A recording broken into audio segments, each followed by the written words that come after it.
बिस्मिल्लाहिर्रहमानिर्रहीम। रोशनी light channel की तरफ से मेरे तमाम नाजरीन को अस्सलाम वालेकुम।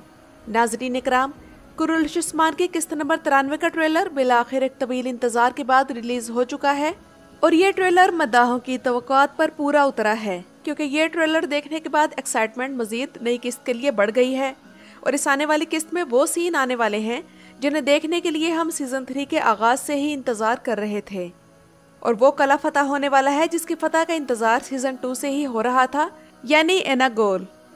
कुरुल्श उस्मान के पहले सीजन में कराचा हिसार कला का मुहासरा किया गया और वो कला फतह हुआ। फिर दूसरे सीजन में कुरूचा हिसार कला फतह किया गया। इसके बाद इस सीजन में यानी सीजन नंबर 3 में मद्दाह इंतजार करते रहे और आखिरकार सीजन के आखिर में पहले बिलचिक कला फतह हुआ और अब एनागोल कले की फतह की बारी है कि इस पर से कुफ्र शिर्क का बाज़ंतीनी झंडा उतारकर इस्लाम का झंडा लहराया जाए और इन सरजमीनों में भी तौहीद का बोलबाला हो। और पहली बार तुर्की की तारीख में किसी ड्रामा सीरीज में असली मंजनीकों का इस्तेमाल होगा जो कि किसी कले की फतह में अहम किरदार अदा करती हैं।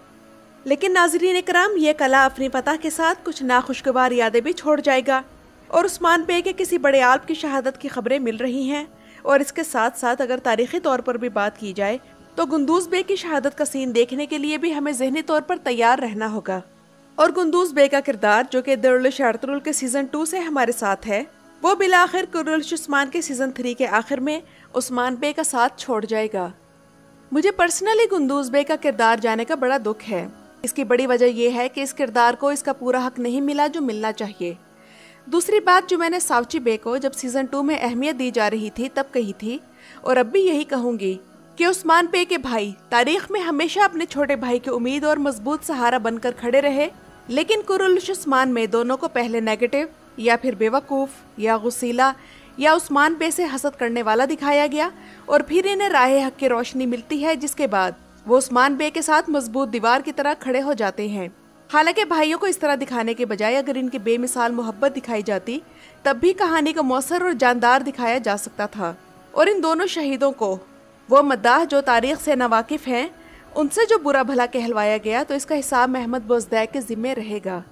और गुंदूज बे का शुमार तो सल्तनत उस्मानिया के बानियों में किया जाता है जो हमेशा तारीख में अपने भाई उस्मान बे के कंधे से कंधा मिलाकर हर मुश्किल में खड़े रहे, चाहे वह मुश्किल मंगोलों की तरफ से आई हो या फिर बाज़ंतीनियों की तरफ से। और रहा ये सवाल कि अगर इस किरदार का खात्मा होना है तो क्या ये किरदार अगली ही किस्त में ख़त्म कर दिया जाएगा? तो नाजरीन इकराम, अब तक इस बारे में कन्फर्म इतला नहीं मिली कि गुंदूज का किरदार तारीख के मुताबिक एनागोल कले की फतह के दौरान ख़त्म किया जाएगा या फिर इस किरदार को मजीद एक सीज़न आगे ले जाया जाएगा। वैसे मेरे ख्याल में एनागोल कले का मुहासरा कम अज़ कम 2 अक़सात तक तो चलेगा, जिसके बाद इस कले की फतह दिखाई जाएगी, क्योंकि ऐसा लगता है कि इस फतह को बारकन बे मुख्तलिफ साजिशों के जरिए शिकस्त में तब्दील करने की कोशिश करेगा और फिर नाकाम होगा।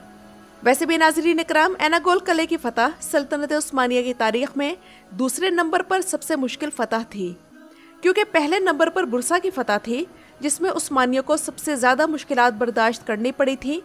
और इस 10 साल के मुहासरे के दौरान उस्मान गाजी की वफ़ात हो गई थी और फिर उसके बाद बुरसा की फतह का ताज ओरहान के सर पर सजा था।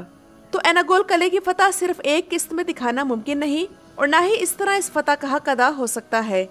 और इस फतह को दिलचस्प बनाने के लिए असली मंजनीकें भी मैदान में लाई गई हैं, जिन्हें देखकर उस दौर की लड़ाइयों का नक्शा जहन में आएगा। और महमद बोजदैक इस फतह के लिए मुकम्मल तैयारी के साथ मैदान में आए हैं। और तुर्की में जो लोग भी कुरुल्श उस्मान पर तनकीद कर रहे हैं, ऐसा लगता है कि उन्हें चुप कराने का मुकम्मल इरादा रखते हैं। और दूसरी तरफ 10 साल के टाइम जंप के बाद बुराक की अदाकारी का मेयार भी काफ़ी बढ़ गया है और वो साबित कर रहे हैं कि उस्मान गाजी का किरदार इन्हीं के लिए लिखा गया है, बिल्कुल उसी तरह जिस तरह दुर्लुश अर्तुगरुल में एंगन आल्तान अर्तुगरुल के किरदार के लिए ही अदाकार बने थे। और आप में से कितने लोगों ने ये बात नोट की है कि कुरुल्श उस्मान के सीजन 3 में अब जो उस्मान गाजी हमें देखने को मिल रहा है, यानी अब जो बुराक का चेहरा है, वो तारीख़ी तौर पर उस्मान गाजी की जो तस्वीर दस्तयाब है इससे कितना मिलता है।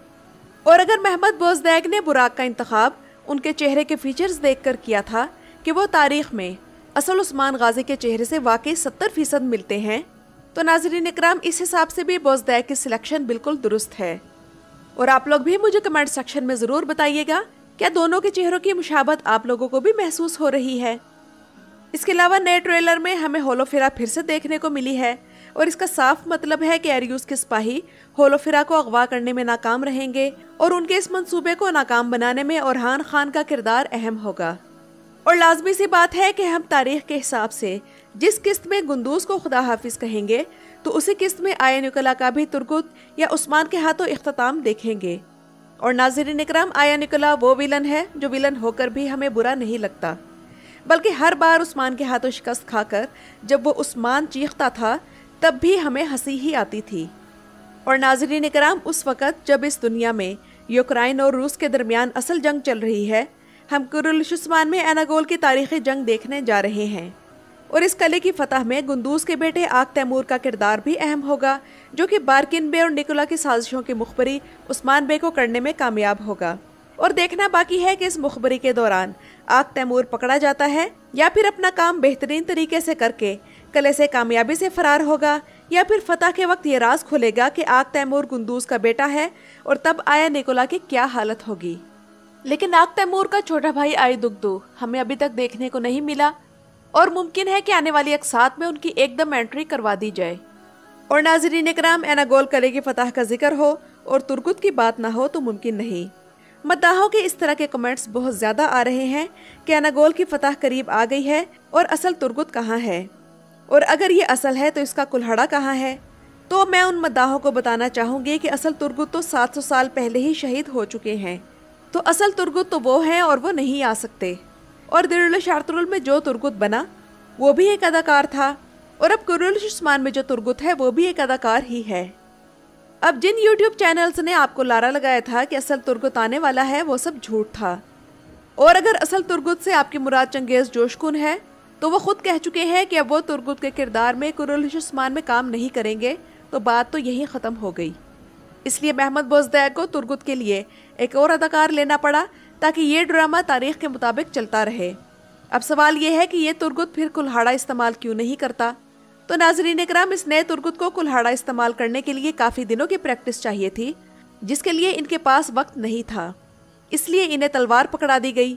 और मैंने पहले भी कहा था और अब भी कह रही हूँ कि यही तलवार वाला तुर्गुत एनागोल किला फतह करेगा। आप लोग अब कुल्हाड़े वाला तुर्गुत भूल जाएं। मेरी ये बात सुनकर जिन मद्दाहों के दिल दुखे हों तो उनसे पेश की माजरत, और उम्मीद है कि इस किस्त के बाद कुरुल-उस्मान अपनी खोई हुई रेटिंग, जो कि गिर कर 7 पर आ गई है, इसे दोबारा 10 या 11 पर बहाल कर लेगा। और ऐसा हुआ तो महमद बोज़दैक को कुरुल के मद्दाहों की तरफ से ये ईद का तोहफा होगा। तो नाज़रीन इकराम, ये तो थी मेरी आज की वीडियो। गुंदूज बे का किरदार ख़त्म होने के बारे में आप लोगों के क्या तासुरात हैं, कमेंट सेक्शन में मुझसे ज़रूर शेयर कीजिएगा। मेरी वीडियो देखने का शुक्रिया।